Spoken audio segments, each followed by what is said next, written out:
A few years ago, I visited Pet Refuge in Auckland. It was set up by Julie Chapman, the same woman that started Kids Can. She saw the severity of pet abuse that is linked and can be linked with family violence. In recent months, the charity's provided safety to pets who have suffered extreme abuse, including broken bones, strangulation, burns, and in one particularly distressing example, a dog was dragged behind a car, resulting in life-threatening injuries. Pet Refuge is calling for changes to ensure victims' pets are recognised and protected through court orders. The current application and affidavit forms fail to ask victims of family violence about whether their pets are being abused and used as means of control. As a result, their abuse is often missed and their safety left unaddressed. Minister for the Prevention of Family and Sexual Violence, Chhour, is advocating for increased protections for family pets in family violence incidents, and she joins me now. Karen, good afternoon. Good afternoon, Leah.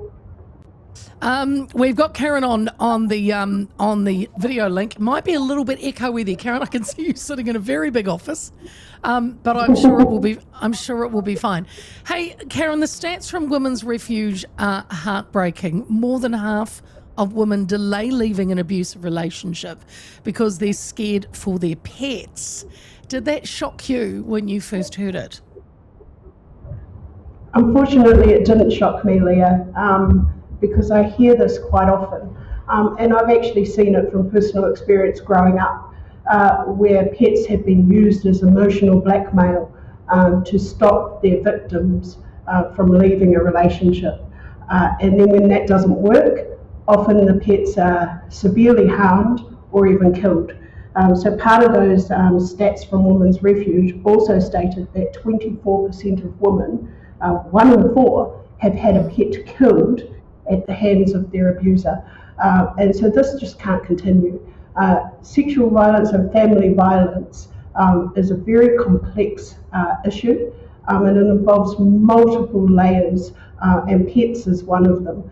We often talk about children and custody of children being used as a weapon. Pets are often used as a weapon also. Custody of pets, and even allowing victims to leave the home with their beloved pets. And this is the reason why often victims do not leave. Karen, some people might say, if you're in fear of your life and your children's life, why are you sticking around for a cat or a dog? I mean, I'm an animal lover. I wouldn't leave my animal, but some people might think, why? Why don't you just leave? And many do, and that's when these pets get killed. And so there's the two scenarios, the ones that stay and the ones that do leave and end up with their pets being killed. So often people don't understand that under our laws and under our protection orders, you can ask the family court to add a special condition to protect your animals. And so what I'm advocating for is just a change on those forms when you're applying for a protection order or you're writing up an affidavit about what's happening to you, that information is really clear to victims, that they can ask the family courts to order protection of their pets.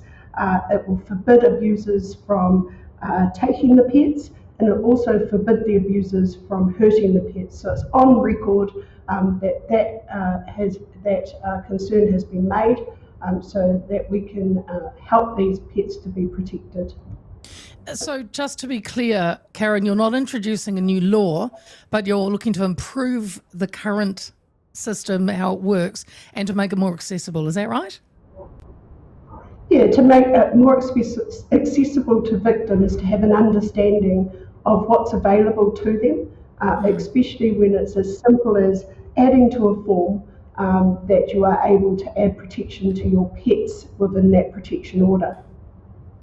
In reality, Minister, the police, are police, judges, lawyers already factoring in the pet safety and domestic violence cases, or is there still a big knowledge gap? I think there's still a big knowledge gap there, and that's why enabling that to be added to a form will help with our knowledge in this space. We have some brilliant agencies out there doing work on the ground with helping victims who do have pets. We've changed laws around allowing pets in rentals. Things like that should help with victims leaving. But every little part of advocacy we can do is important in this space. And as Minister in this space, it's my job to advocate for changes that will help victims who are in these situations, and I do feel that this will make a difference. On that point, will there be training or guidance then you'd like to see introduced for those working in the justice system to make sure that, that they're on the same page? I think when you see written on a form that there is a concern around a pet, or there is a concern around a history of abuse of a pet, that will just help inform decisions to be made. It'll help judges and lawyers to have a better understanding of the complexities of that relationship, and maybe the decisions that they make will differ. You've also spoken, Karen, about teaching kids the importance of kindness to animals. I mean, we're talking domestic violence, so we're in the adult world, but do you see that as part of breaking a wider cycle of violence? Absolutely. Absolutely. Pets are like family. They're our loved ones, they're our companions. Often unconditional love comes from pets. They're used by people who have disabilities. They're often the only companions some people have. And teaching children and young people to have respect for animals goes a long way to having respect for society in general. Karen, the likes of Pet Refuge, which you would be well aware of, which Julie Chapman started, could you maybe see the government would possibly fund more? And not that you're funding, I'm not saying you're funding Pet Refuge now, but can you see room for more of the likes of the Pet Refuges funded by government?